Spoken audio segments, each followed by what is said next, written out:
Waalaikumsalam warahmatullahi wabarakatuh. Selamat pagi teman-teman.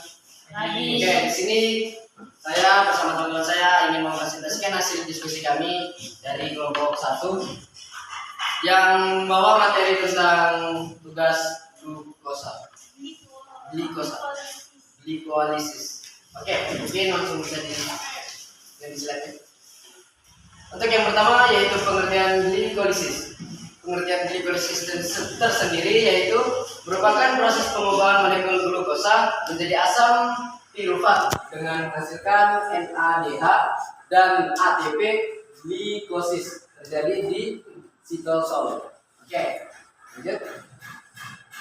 Untuk penjelasannya adalah dalam glikolisis satu molekul glukosa akan dihasilkan 2 asam pirufat, 2 NADH dan 2 ATP. Glikolisis akan memecahkan molekul 6 karbon glukosa menjadi molekul D3C yang disebut pirufat dalam serangkaian reaksi biokimia pengoksidasi yang kompleks. Glikolisis terjadi di dalam sitoplasma semua sel. Oke, teman-teman, itu untuk penjelasan dan pengertian glikolisis. Untuk selanjutnya akan dibawakan oleh Amel. Asmol. Ada juga jenis glikolisis, yaitu proses glikolisis dapat terjadi tanpa oksigen. Jika terjadi dengan oksigen, maka disebut glikolisis aerobik. Sebaliknya, tanpa oksigen, maka disebut glikolisis anaerobik. Glikolisis dapat dibedakan menjadi 2 jenis, yaitu glikolisis aerobik dan glikolisis anaerobik.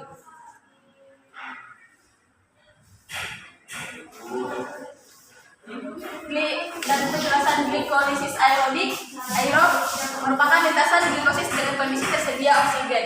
Dalam kondisi aerobik, pirofat dapat diubah oleh pirofat dehidrogenase menjadi asetil benzin A atau KOA yang kemudian ke dalam siklus asam sitrat.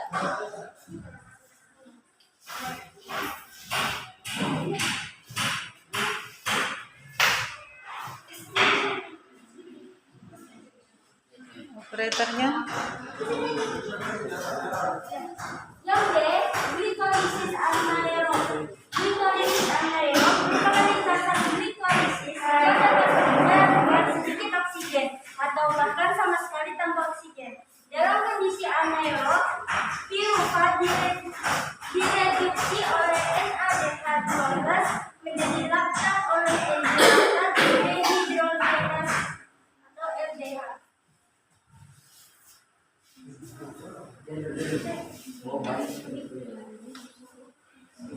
Fungsi utama glikolisis yaitu untuk memanen energi siap pakai atau ATP dan energi reduksi yaitu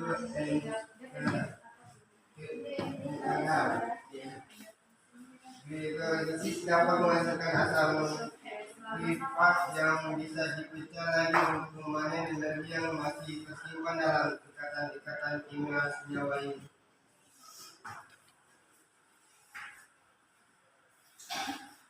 Kita masuk dalam proses glikolisis. Proses glikolisis dibagi menjadi 2 fase. Satu fase interpretasi energi. Enzim heksokinase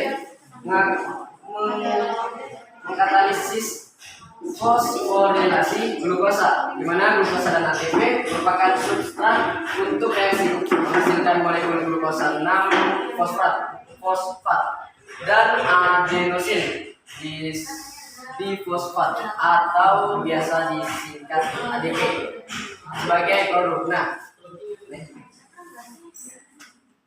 karena ini saya belum ngerti, cuman glukosa 6C di reaksi Oke, turun.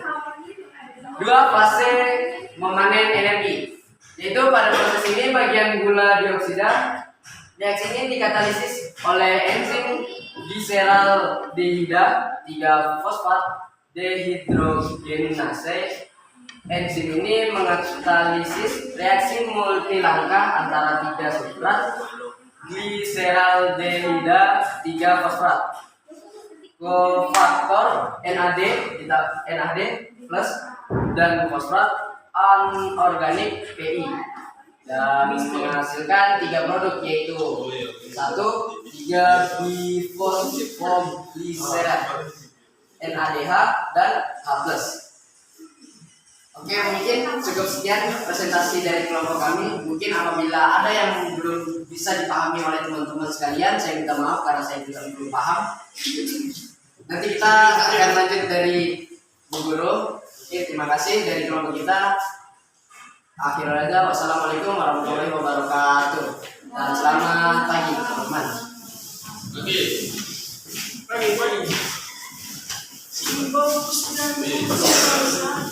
Tidak ada pertanyaan.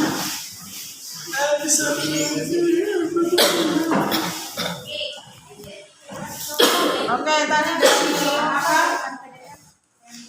Presentasinya kalian yang glikolisis tadi ada.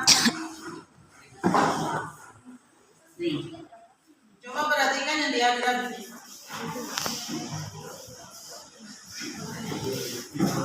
Because you like that. Coba perhatikan diagram yang ini. Proses glikolisis nanti kan perubahan dari glukosa menjadi glukosis. Nah, di sini tahapnya glukosa. Glukosa di sini memerlukan energi yang berupa ATP. Juga jadi ADP. Terus glukosa akan diubah menjadi apa ini? Glukosa 6P. Glukosa terus akan mengubah menjadi fruktosa. Ini masih membutuhkan ATP lagi ya. Jadi ada 2 ATP yang diperlukan. ATP yang pertama, ATP yang kedua. Di sini akan diubah menjadi fruktosa 1,6 bifosfat. Ya. Dia akan berubah menjadi 2. Di sini ada dehidroksiaseton. Ya. Setan. Terus ada Syaitan. glyceraldehid atau PGAL. Nah, dari proses ini kira-kira ada berapa ATP yang dipakai lagi? Kalau yang proses yang pertama dia akan memerlukan 2 ATP. Sedangkan yang proses yang kedua berapa ATP yang dihasilkan? 4. 4 dari mana? Itu dari yang glukosa. Bifosfogliserat, terus ada bifosfogliserat, terus fosfogliserat sama fosfogliserat. Ini proses secara langsung ya. Ya. Kalau secara langsung berarti yang proses yang pertama di sini ada 2 ATP yang digunakan. ATP, ADP, ATP, ADP. Sedangkan pada proses yang kedua ternyata di sini ADP sudah menghasilkan ATP. Terus ada ATP menghasilkan ini ADP, ATP. Jadi hanya 2 ATP saja yang dihasilkan. ADP menjadi ATP. Kalau ADP menjadi ATP itu berarti dia menggunakan energi. Sedangkan kalau yang ADP berubah menjadi ATP itu dia menghasilkan energi.